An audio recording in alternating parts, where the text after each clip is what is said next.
Hello everyone, my name is Yogesh Lahankar. Welcome to NYTT, not your typical teacher.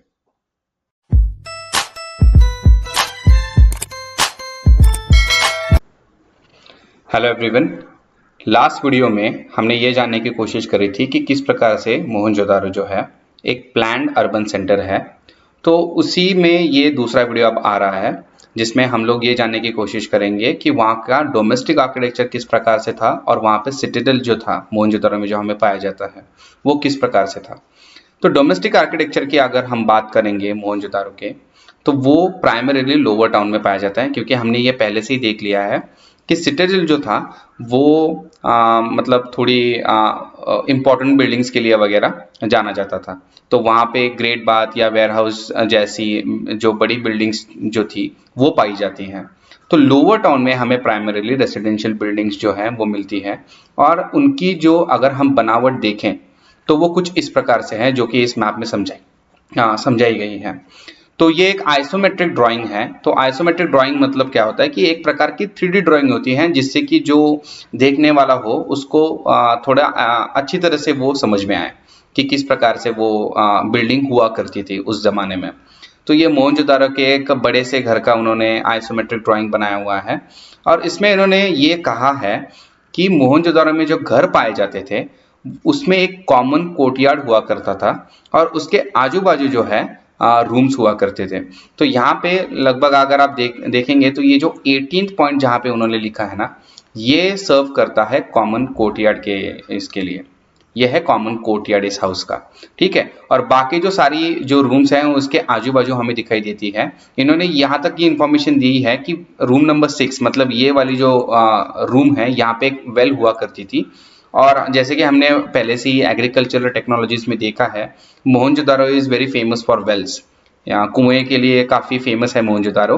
तो ये जो 6 room number में जो well हुआ करती थी, जो कुआं हुआ करता था, वो शायद पासर्स बाय भी यूज करते थे apart from the people who used to live in this particular house, ठीक है।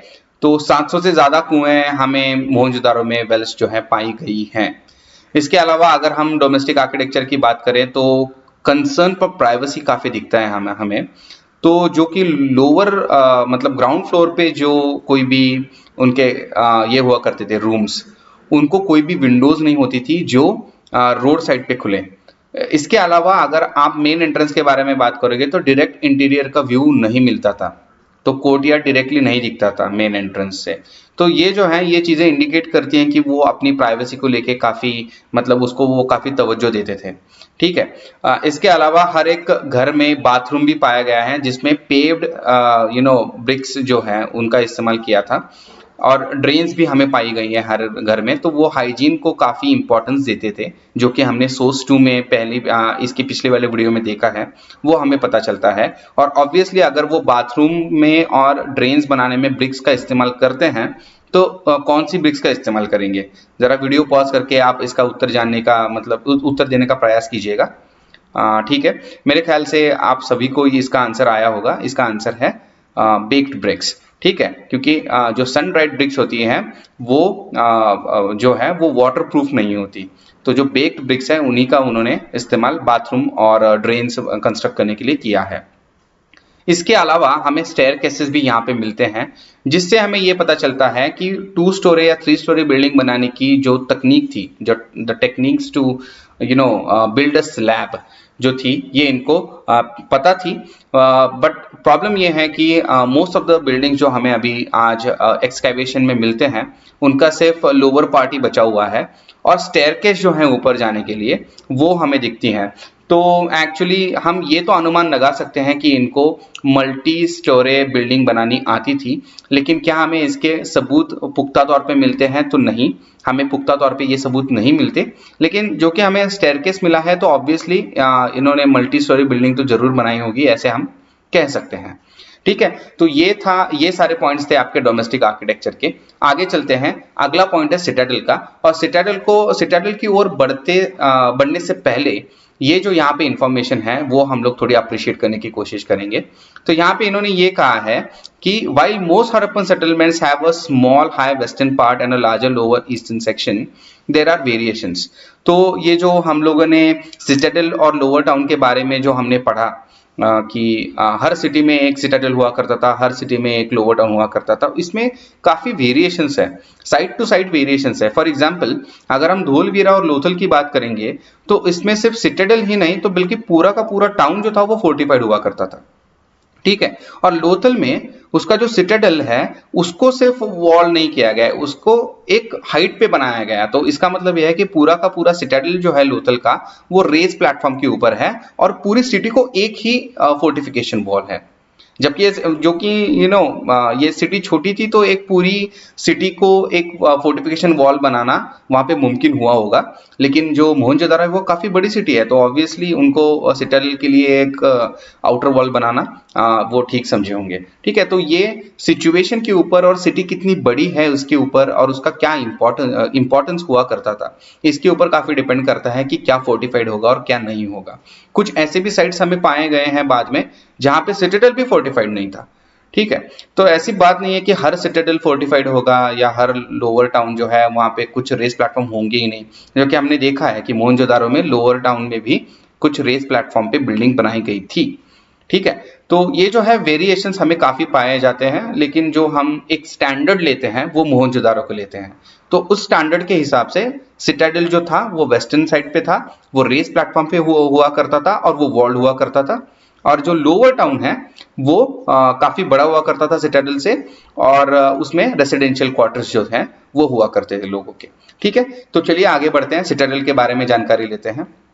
तो सिटाडेल जैसे कि मैंने पहले भी कहा है यहाँ पे जो स्पेशल पब्लिक पर्पस के जो स्ट्रक्चर्स हुआ करते थे या बिल्डिंग्स हुआ करती थी वो ज्यादा मिली है हमें।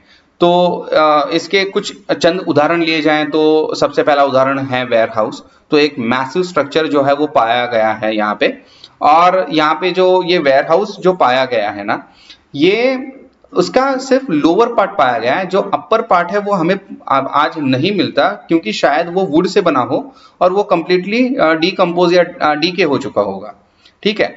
लेकिन वेयर हाउस एक जो मुद्दा मैंने सबसे थर्ड पार्ट में बताया था जहां पे मैंने ये कहा था कि ये एक अर्बन सेंटर है, तो वेयर हाउस कहाँ पे होता है?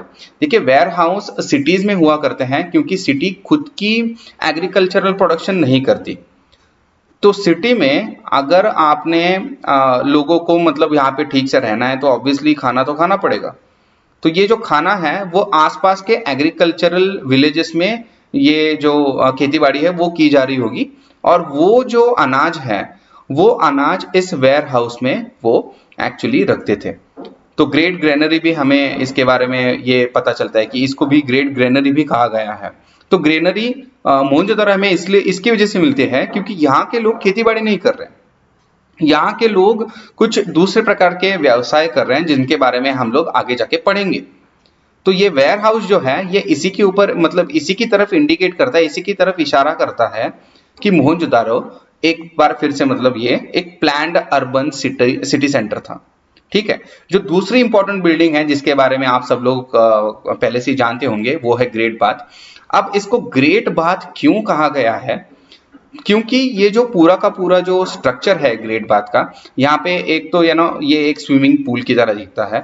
इसके नॉर्थ साउथ एंड पे हमें उसके नीचे उतरने के लिए स्टेयरकेस मिलती है, और जो पूरा का पूरा जो स्ट्रक्चर है वो बेक्ड ब्रिक से बनाया गया है, वाटर टाइट ब्रिक से उसकी मतलब वो जो है निर्माण किया गया है जिससे वाटर एस्केप ना हो, ठीक है।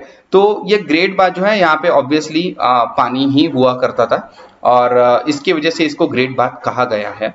लेकिन ये क्या सच्ची में ग्रेट बाथ था इसके बारे में कोई फिर से बता नहीं सकता क्योंकि स्क्रिप्ट डिसाइफर्ड नहीं है, हमें अभी तक उनकी स्क्रिप्ट पढ़नी नहीं आती, ठीक है। लेकिन एक बात तो जरूर है, एक ब्रिटिश आर्कियोलॉजिस्ट था, इसने ग्रेट बाथ में एक्चुअली पानी भरा था, और ये जो ब्रिटिश आर्कियोलॉजिस्ट थे जिन्होंने इसमें पानी भरा था ना, वो इस कंक्लूजन पे आए थे कि भाई ये इसमें पानी हुआ करता था 100%, क्योंकि वो पानी कहीं एस्केप नहीं हुआ, ठीक है। तो 100% इस बिल्डिंग में हमें पानी हुआ करता था, ये हम इसके बारे में 100% है, और इसका कुछ रिचुअल इंपॉर्टेंस भी होगा। तो इसके बारे में हमें कैसे पता चलता है? The uniqueness of the structure as well as the context in which it was found, the citadel with several distinctive buildings has led scholars to suggest that it was meant for some kind of special ritual path. तो इसका जो uniqueness है इस building का, और ये Citadel के context में पाई जाती हैं, जहां पे और भी कई सारी डिफरेंट बिल्डिंग्स जो हैं जो काफी यूनिक हैं वो पाई जाती है। ये जो कॉन्टेक्स्ट है जिसमें हमें ग्रेट बाथ मिलता है, इसकी वजह से ग्रेट बाथ काफी इंपॉर्टेंट बन जाता है। ठीक है, तो ये सारे जो पॉइंट्स हैं ये आप एक 8 मार्कर में इंक्लूड कर सकते हैं। सो आपकी जो इंट्रोडक्शन 3, उसके बाद 3.1 जो कि ड्रेनेजेस के बारे में था, 3.2 जो कि आपके डोमेस्टिक आर्किटेक्चर के बारे में था, और 3.3 जो कि सिटाडेल के बारे में बात करता है। इन तीनों के ऊपर ये 4 जो मुद्दे हैं, इंट्रोडक्शन, 3.1, 3.2 एंड 3.3, इसके ऊपर आपको एक 8 मार्कर आ सकता है, जो कि एक प्रोबेबल क्वेश्चन है जो कि मैंने यहाँ पे डिस्कस किया है। Do you believe that Mohenjodaro was a plan urban centre? Substantiate your answer. तो यहाँ पे जो सारे मुद्दे मैंने बोले हैं, इन सारों को अगर आप लिख देंगे तो आपको 8 में से 8 मार्क्स मिल जाएंगे। ठीक है, तो ये एक प्रोबेबल क्वेश्चन यहाँ से बनता है जो कि ये है। इसके अलावा एक 3 मार्कर सिटाडेल के ऊपर भी बन सकता है। तो what do you understand by Citadel of Mohenjodaro? तो ये जो पूरी की पूरी सिटाडेल की ये जो पैराग्राफ दी गई है, इसमें से आप पॉइंट्स अगर निकाल के लिख देते हैं तो आपको पूरे 3 मार्क्स मिल जाएंगे। ठीक है, लेकिन वो ज्यादा इंपॉर्टेंट क्वेश्चन लगा नहीं मुझे, इसकी वजह से मैंने वो प्रोबेबल क्वेश्चंस में इंक्लूड नहीं किया। ठीक है, तो यहाँ पे एक लास्ट जो चीज है वो मैं डिस्कस करना चाहता हूँ। ये यहाँ पे इन्होंने क्वेश्चन पूछा है, इस तरह के क्वेश्चन काफी इंपॉर्टेंट है वैसे। Are there other structures on the citadel apart from the warehouse and the great bath? तो हमने वेयर हाउस और ग्रेट बाथ को लोकेट कर दिया, तो और कुछ स्ट्रक्चर्स है क्या यहाँ पे? जी हाँ, बिल्कुल है। जैसे कि ये पिलर्ड हॉल है, जैसे कि ये स्तूपा एरिया है, एक्सेट्रा एक्सेट्रा।